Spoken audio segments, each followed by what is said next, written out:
Parlons de la sainte crainte de Dieu. S'il y a tant d'hommes méchants sur la terre, c'est qu'ils n'ont pas la crainte de Dieu. Ils ne croient pas que Dieu peut les châtier. C'est pourquoi ils n'ont pas peur de continuer à faire le mal. Et s'il y a tant de chrétiens, menteurs, calomniateurs, voleurs, arrogants, hypocrites, c'est exactement pour la même raison. Ils n'ont pas la crainte de Dieu. Ils ne croient pas que Dieu peut les punir. Le Seigneur veut pour nous le meilleur. C'est pourquoi il ne souffre pas que ses enfants se laissent aller sur la pente du péché sans réagir. Si le croyant ne réagit pas, Dieu réagira pour lui et lui enseignera la sagesse, c'est-à-dire la crainte de Dieu. Philippiens 2,13 « Mes bien-aimés, travaillez à votre salut avec crainte et tremblement. » Pourquoi avec crainte et tremblement? Parce que dans chaque Église, il y a des chrétiens au caractère mal dégrossi qui se font un jeu de leur péché.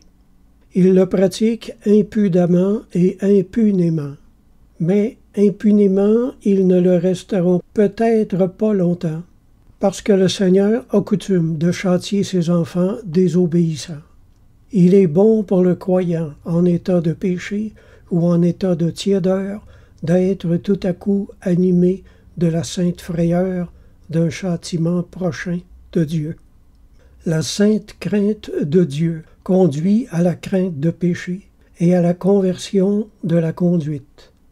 Il ne s'agit pas d'une crainte servile, comme celle qu'un esclave peut éprouver envers un maître méchant, mais d'une crainte filiale, telle celle qu'un fils peut éprouver envers son père, sachant que celui-ci désire son bien et prendra les moyens nécessaires pour y arriver. Dieu ne châtiera pas pendant longtemps. Il nous laissera beaucoup de temps pour changer les choses dans notre vie. Mais quand il va décider de vous châtier, je vous jure que vous allez vous en souvenir pendant le reste de votre vie. Croyez-moi, j'ai goûté à quelques-uns de ces châtiments durant le cours de ma vie, et ça fait très, très mal. Il est plus sage de se sanctifier par amour pour Dieu dès maintenant. La crainte de l'Éternel est précieuse, elle réveille l'esprit. La crainte de l'Éternel fait sortir du mensonge, de la paresse et du relâchement.